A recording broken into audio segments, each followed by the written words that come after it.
Hey guys, George at SoundTraxx here. This week, we're going to dive back into our Operations 101 series. This week, we're going to take a look at our dynamic digital exhaust, show you how implementing that into your operations can help make running your trains a little bit more realistic. Now, in our previous episodes, you'll say that we've actually talked about momentum and braking, so we're going to show how dynamic digital exhaust plays a vital role in creating that realistic experience of running your trains. So let's get started.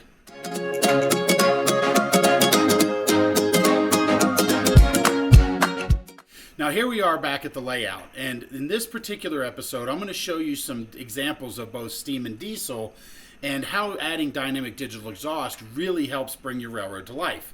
Then, using the train that's behind these locomotives here on the front tracks, we're going to go ahead and pull that train out and simulate how adding the dynamic exhaust can help bring that railroad feel a lot more dynamically to your operations. Does that make sense? Well, let's have some fun. So first off, we're going to go ahead and start with our steam engine. So I'm going to go ahead and move the camera just a little bit here so that way you can see the steam locomotive. Now, while I'm playing with that, I'm going to go ahead and get the diesel engine started up. We're going to move him out of the way for the moment. Now over here we have our steam locomotive, and I'm going to go ahead and hit screen record.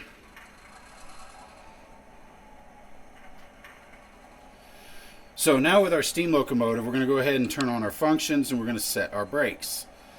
Because we're sitting still, we're light, we don't have anything else on here, so we're going to go ahead and turn on our headlights. Now, as the locomotive accelerates, you're going to hear that chuff as it is very, very deep, and it barks as it's accelerating. So go ahead and crank up the throttle, and then we'll release our brakes. You hear the snifter lift. You can hear that chuff as it's barking to get going. And then as I cut the throttle, you can hear the chuff back off as the locomotive coasts to a stop. And then I can actually set the brakes, which will bring my locomotive to a stop. And so you can hear how that exhaust really is changing dynamically based again on the work the locomotive is doing. So we're going to go ahead and change directions here. We're going to crank up the throttle, and we're going to release our brakes. And again, you can hear how that locomotive is barking as it's accelerating, simulating the engineer opening up the throttle. But then when we settle in, you can hear that chuff kind of back in. But we're going to put some resistance on here, kind of simulating the locomotive working a little harder. You can hear that chuff's a little louder than when it's light. And then we'll cut the throttle and then apply the brakes.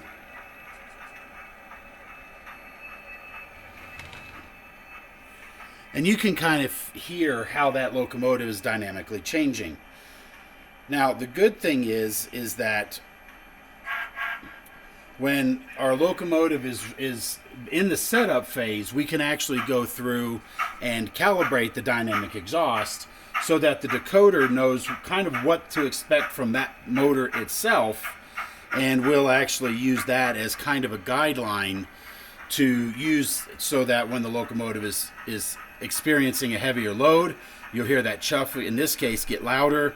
And then same thing when the load gets lighter, you'll hear the chuff kind of back off. So I'm going to go ahead and move this off screen here a little bit and just kind of lift the throttle a little.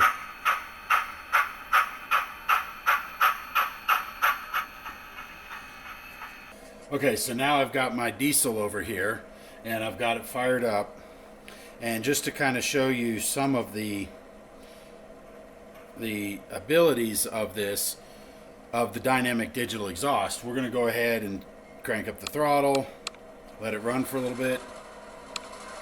We're going to release the brakes, and you can hear that prime mover notch up as it's working against the brakes to get going. But then once it gets to speed, you kind of hear the prime mover now back down, simulating the engineer just getting some throttle and then coasting back down. But then when you have the dynamic exhaust, let's put some load on it to simulate going up a grade. you can hear that prime mover notching up as it's working against my hand to try to get going and to maintain speed. But then now as I come in here, we'll go ahead and cut the throttle, and now you can see the locomotive coast to a stop as we set the brakes and bring it to a full stop.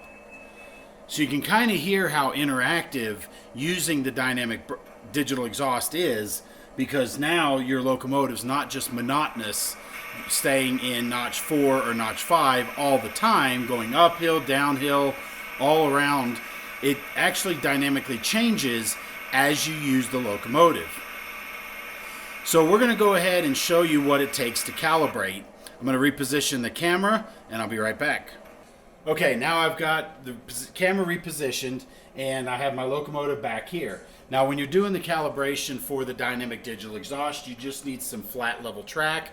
You want to make sure that you've got enough room to run the locomotive for a little bit, so that the DDE processor can calibrate the power consumption of that motor through the speed range. Now on the app, using Blunami, you can actually let the app do the calibration for you.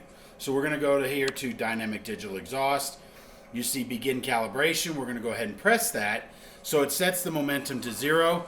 It moves the locomotive at speed step 1, does a calibration, moves it at speed step 30, does another calibration, and then brings it to a stop. And you want to make sure that the momentum is removed, because then that way you know you're running at the commanded speed step. Because when the decoder is calibrated, it knows at speed step, in this case 30, it's using this much power, and then it creates that power consumption chart. So now as we go back, that's all it's doing, is calibrating all that for you. Now when we go into the CV settings here, you can see we go to the bottom here, you can see that we have 503 and 504 are actually set to 53 and 131. So that kind of is what creates this slope to know how much power that motor is going to consume. And then down on the bottom here, you see DDE load sensitivity. I like to keep it low down to about 25. Now for the Tsunami2 user, basically what we're doing is we're changing CV 2.503 to a value of 255 while we're moving forward at speed step 1. And then when you set that, the decoder interrogates the motor. Now, then once you calibrate that, you would then move the locomotive, say at like speed step 30 or whatever the case is. And again, you want to make sure you don't have any momentum, because as the locomotive's accelerating, you can hear that diesel engine notching up pretty heavily. But once you get to speed, you would then calibrate the CV 2.504 to 255. And then once you're done, you can bring it to a stop. But that's why you normally want to disable the momentum, is because then that way you know you're running at the speed. Because if you're not running at the actual speed that it's interrogating for, you might get a misread. And that's why the app actually sets the momentums to 0 before it does the actual calibration. Now the last thing is that CV 2.512, that determines the load sensitivity. Now load sensitivity determines how sensitive the locomotive is going to be to changes in the load. And so typically with diesels, I like to keep that fairly low, because what can happen is as you're running, things like coupler bump can actually change. There's no intra-decoder communication, and so you don't want to have one prime mover notching up and the other notching down. So by setting a low sensitivity, you'll get that effect with your diesel engines, but with steam, this is where each steam engine has a engineer inside, and so you want to run those typically a little higher. I tend to use diesels set around 25. Steam locomotives I'll usually set to about 125, 150, pretty high, but not all the way. Because the engineer, if you've ever ridden in the cab of a steam engine for a distance, they're constantly changing the cutoff, adjusting the throttle, and so on as they're riding down the tracks. So it is a constant balance to maintain the speed and so forth. So now, the last thing I do want to point out when it comes to diesels, and I'm going to show you this in the Blunami app, is when we go in here to our sound settings, and then we go to main sounds, there we go. I've got the engine notch rate, and you'll notice it says every 15 speed steps. So what I'm doing is I'm setting that transition point farther apart, because the load sensitivity is what's going to determine how much or how little throttle to add. But when we set those points a little farther apart, then you're less likely to be bouncing between 1 and notch 3 and 4 or something. You're less likely to be bouncing back and forth. And then also with those points spread apart, your consist of locomotives that we're going to run here in just a second tend to be more even together, and therefore you get a really good experience. So I've done some videos in the past on calibrating dynamic digital exhaust and a little bit more in detail of what you're actually doing and all the different settings in there. So I encourage you to go back and watch a few of those just so you can get a feel for what it is that you're doing. Like I said, Blunami, you can do the calibration right here through the app and it does the work for you. But if you have a Tsunami2, then you'll want to go through and do the calibration manually, in which case you'll need to know those CV values and settings so that way you can go in and make the adjustments to the behavior of the decoder.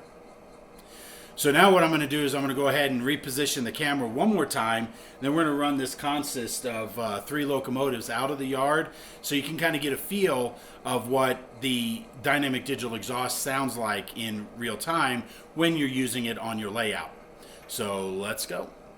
All right, guys, so here we are. We're lined up. We've got our consist of 3 locomotives. You can see them here on my Blunami screen. You've got the Mopac number 1539 is the lead, 1538 is the middle facing rearward, and then 1580 is the last locomotive or rear locomotive facing rearward as well.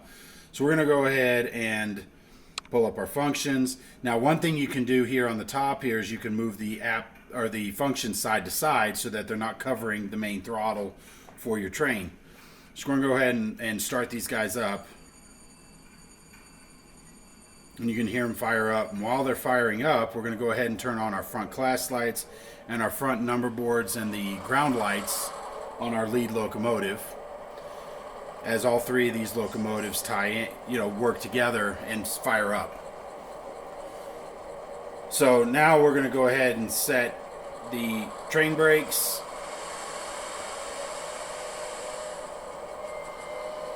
And as these locomotives work to charge the train line, you'll hear the prime movers notch up, and we've talked about that in the past, Operations 101, showing that we're charging the train line and the prime movers will turn that compressor faster so that the air is compressed.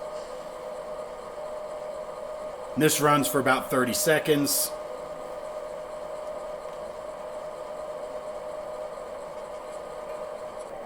All right, now our train line's pumped up. We're ready to go. The prime movers are down to idle. Now it's time to pull out. So we're going to go ahead and blow our whistle signal. Turn on our bell. We're going to crank our throttle to speed step 1. You'll hear those prime movers notch up, and then we'll release our brakes. And you see the locomotives as they start to move. And right now we're just moving at speed step 1 to pull the slack out. And there we go. So now we've got the slack out. Now we can go ahead and increase the speed.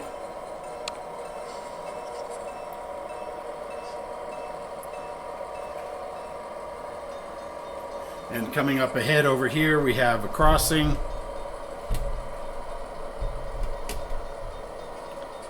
So as we increase the throttle, we got to blow our crossing signal.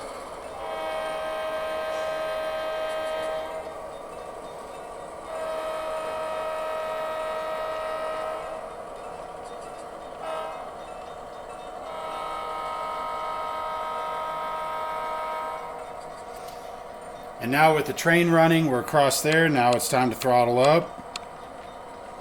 And we'll head out.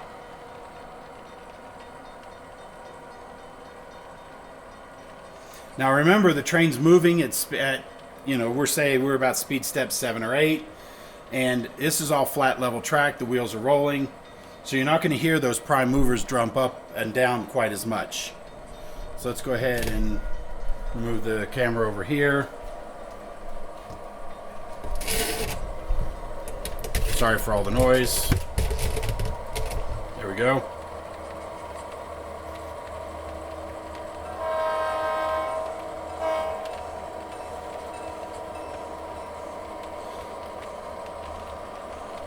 And one more move. We're going to come over here. You'll see the train run through town here. There we go. That's a good view.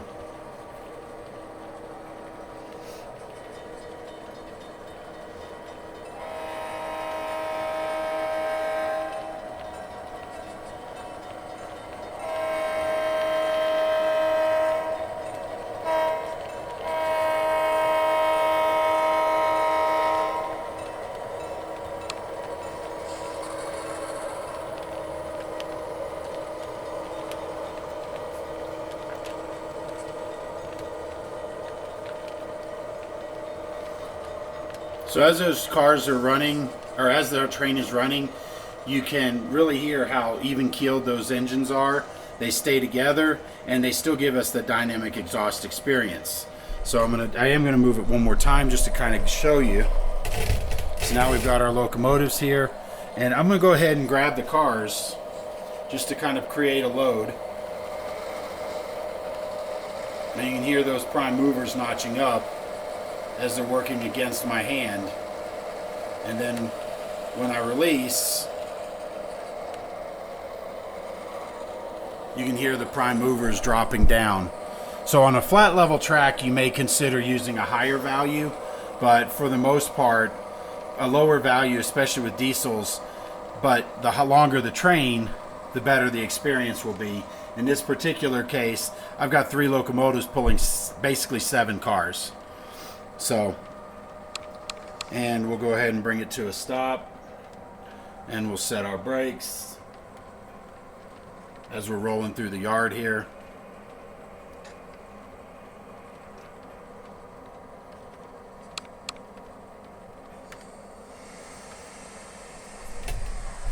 And with a little practice with your momentum settings, you can see you can stop at the right spot every time. So we're clear pretty much of everything else, but if we need to get going, we have a little bit more space here. We can go ahead and pull forward.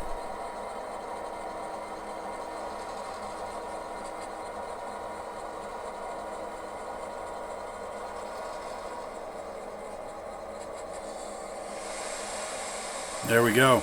Our train's parked in the yard.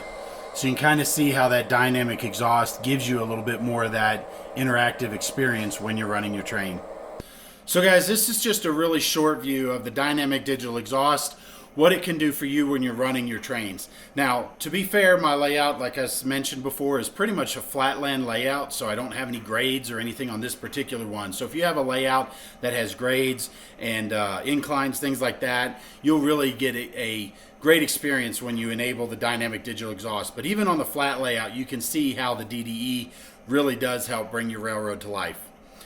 So guys, that's been this episode of Operations 101, and today we talked about dynamic digital exhaust. Now when you put all this stuff together, we've got our dynamic exhaust, momentum, and braking.